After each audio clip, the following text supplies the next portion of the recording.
beberapa waktu yang lalu berkas sudah dikirimkan ke Kejati Banten, kemudian ada proses B19 untuk dilapih kekurangannya. Dan hari ini alhamdulillah berkas dinyatakan P21. Jadi hari ini berkas tersangka P21 oleh saya merespon banyak sekali permintaan baik melalui DM maupun melalui Japri ke handphone saya dari teman-teman media maupun juga dari masyarakat biasa, terutama netizen.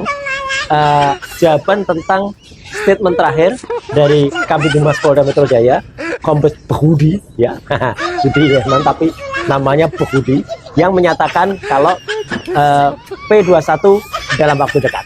Nah, kata-kata dalam waktu dekat ini jadi legend sampai-sampai sahabat saya ya, AA guru TI Garut ya, itu mengatakan Budi dalam waktu dekat. Jadi itu sudah jadi satu nama ya, Budi dalam waktu dekat. Nah, jadi begini ya, Pak Budi itu mengatakan P21 akan dilakukan dalam waktu dekat ya, dan dia mengatakan juga akan ada surprise. Namanya surprise itu kalau nggak ada tebakan-tebakan sebelumnya. Lah gimana bisa surprise ya dalam waktu dekat? Itu sudah dikatakan semenjak 2 minggu yang lalu ya.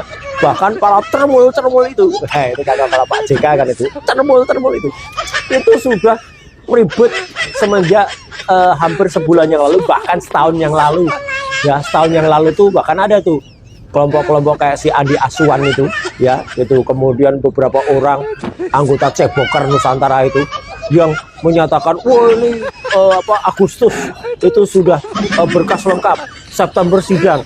Gimana bisa, ini sudah Mei aja hampir habis ya. Dan kemudian ketika dilimpahkan tanggal 13 Januari 2026 yang lalu, itu sudah kalangan intelektual yang juga diam karena tidak berani menyampaikan kebenaran, rata-rata macam gitu. Tidak berani menyampaikan kebenaran karena takut ada risiko. 3 tokoh kita ini bukan orang-orang semacam itu. Mereka dalam perjuangan dunia ilmiah, kalau ada risiko hadapi. Kenapa takut risiko? Nah, beliau semuanya orang yang bekerja di wilayah bebas aturan-aturan hukum tadi itu, namun dipanggil ada pasal-pasal yang dipakai untuk menuduhkan, itu pasal kebatilan, pasal-pasal yang dipakai untuk menuduh itu tidak.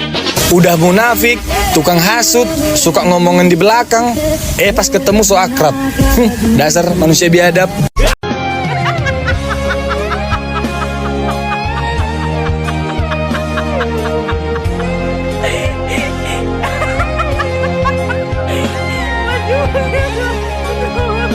Sok keras saat melakukan tuduhan dan fitnahan. Ketika diladeni lewat jalur hukum, nyali mendadak ciut dan tiarap. Kok Roy Suryo banget sih? Kasus perkara dihentikan karena tidak ada buktinya. Ngaco. Buktinya seabrek. Gertakan sudah seperti King Cobra. Saat diladeni, rupanya hanya seekor cacing tanah kepanasan, uget-uget ketakutan. Bicara soal keberanian, tapi faktanya nyali kalian masih patungan. Mengaku memiliki bukti seabrek tapi minta kasus dihentikan adalah ciri-ciri manusia pecundang bermulut besar. Menuduh ijazah Presiden ke-7 Republik Indonesia Bapak Insinyur Haji Joko Widodo palsu hingga mendatangi makam keluarga besar Pak Joko Widodo dengan alasan investigasi ilmiah. Namun faktanya, ketika pasal demi pasal disangkakan kepada kalian, mendadak teriak-teriak dikriminalisasi dan dibungkam. Pertanyaan saya, apakah mulut-mulut kompor meleduk seperti mulut kalian betah dibungkam? Selamat malam, saya Ngurah Erlin Punarbawu, Kubu Tambahan, Buleleng, Bali. Refli Harun, bluffing Anda, gertakan Anda basi. Mulut-mulut kalian memang begitu cepat kerjanya pada saat membuat tuduhan-tuduhan dan fitnahan-fitnahan. Tetapi sayangnya, nyali kalian terlalu lambat untuk menghadapi konsekuensi hukumnya. Ingat, fitnah itu ibarat kita melemparkan bumerang. Jika tidak kena sasaran, maka ia akan berbalik memukul kepalamu sendiri di hadapan hukum dan di meja hijau. Mulut-mulut kalian terasa begitu bebas membuat tuduhan. Tetapi sayang, mental kalian mendadak tiarap ketika pasal demi pasal hukum mulai berbicara. Secara logika hukum dan nalar manusia yang sehat jasmani, rohani, dan sehat jiwa dan mentalnya. Jika kalian memang memiliki bukti yang kuat dan seabrek untuk mampu membuktikan bahwa tuduhan Anda terhadap Presiden ke-7 Republik Indonesia Bapak Insinyur Haji Joko Widodo itu bukan merupakan fitnah atau itu adalah fakta, mengapa kalian meminta kasus dihentikan? Bukankah itu menunjukkan bahwa apa yang kalian katakan sebagai bukti yang seabrek hanyalah omong kosong? Meminta kasus dihentikan justru menunjukkan ketakutan kalian bahwa bukti-bukti yang kalian miliki tidak akan mampu membuktikan bahwa ijazah Presiden ke-7 Republik Indonesia Bapak Insinyur Haji Joko Widodo itu palsu.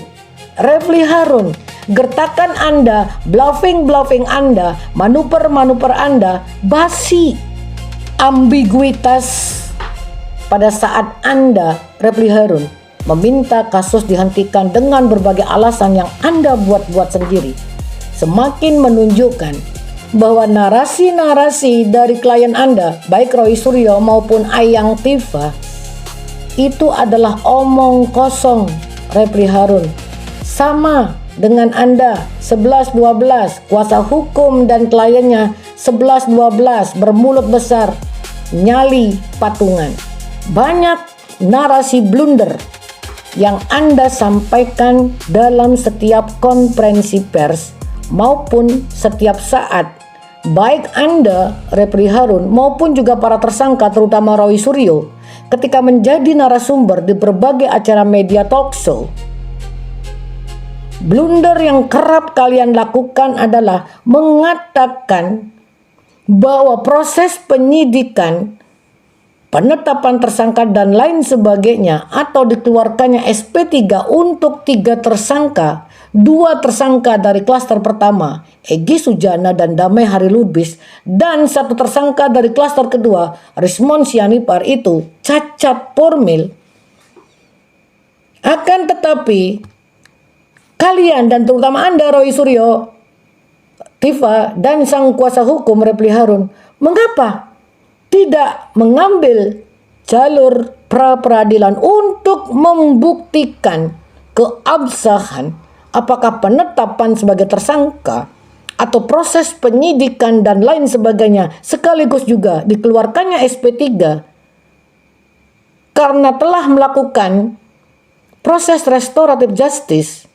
Jika kalian anggap itu cacat formil, mengapa kalian tidak mengajukan pra-peradilan? Disitulah kuncinya.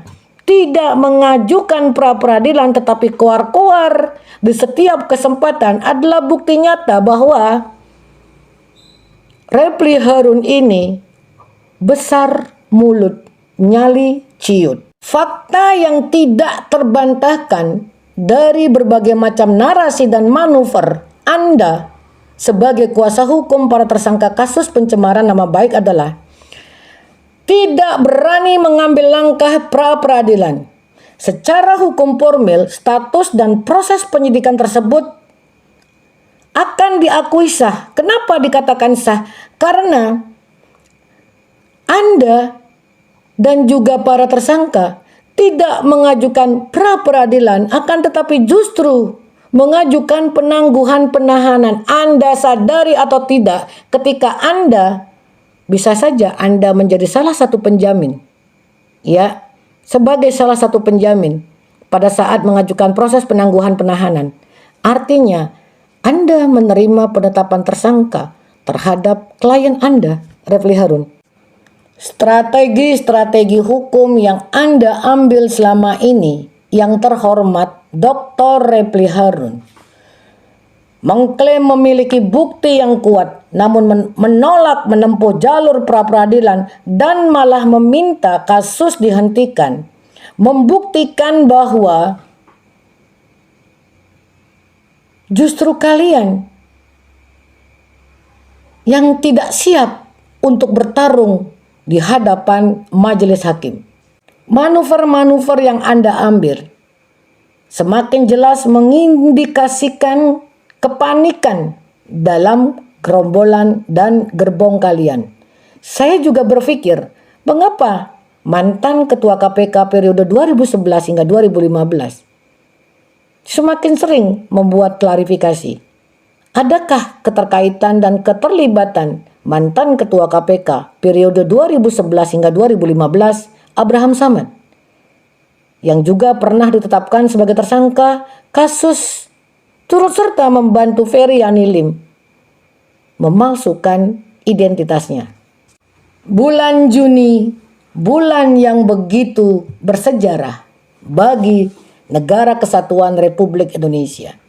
Di bulan Juni, Pancasila lahir. Di bulan Juni, ada 4 mantan presiden yang lahir. Yang pertama, Presiden pertama Republik Indonesia, Insinyur Soekarno, lahir pada tanggal 6 Juni 1901 di Surabaya. Lalu Presiden kedua, Presiden Soeharto, lahir di Bantul, Yogyakarta pada tanggal 8 Juni 1921. Lalu Presiden ketiga Republik Indonesia, Baharudin Yusuf Habibie, lahir pada tanggal 25 Juni 1936. Dan Presiden ketujuh Republik Indonesia, Bapak Insinyur Haji Joko Widodo, yang lahir 21 Juni 1961. Dan bulan Juni 2026 ada beberapa orang yang akan tertatih-tatih menghadapi persidangan. Dan di akhir tahun 2026, para tersangka akan mulai rutinitas hidup di dalam penjara. Dan saya ingin Anda, Dr. Refli Harun, Abraham Samad, dan beberapa pihak yang dalam pikiran saya ikut terlibat dalam kisruh tudingan pihak Roy Suryo CS terhadap ijazah Pak Joko Widodo palsu akan memanen karmanya. Selamat malam, saya Ngurah Elin Punarbawo dari Kubu Tambahan, Buleleng, Bali. Tegak lurus, Presiden ke-7 Republik Indonesia, Bapak Insinyur Haji Joko Widodo. Cik, bahasa Inggris. Ini parahnya. Selamat pagi, good morning. Selamat malam, good night. Selamat tinggal, goodbye. Selamat mandi, good jubar. Hebat, aing teh. 1 minggu, week. 2 minggu, week. Malam mingguan, week.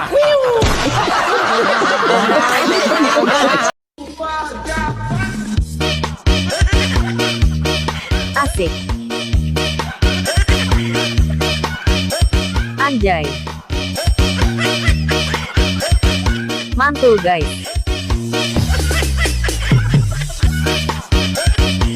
Tarik. Asik. Pakai terompetnya dong.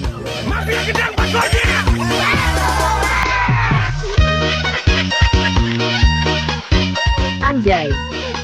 Perkenalkan saya, Worry Jable.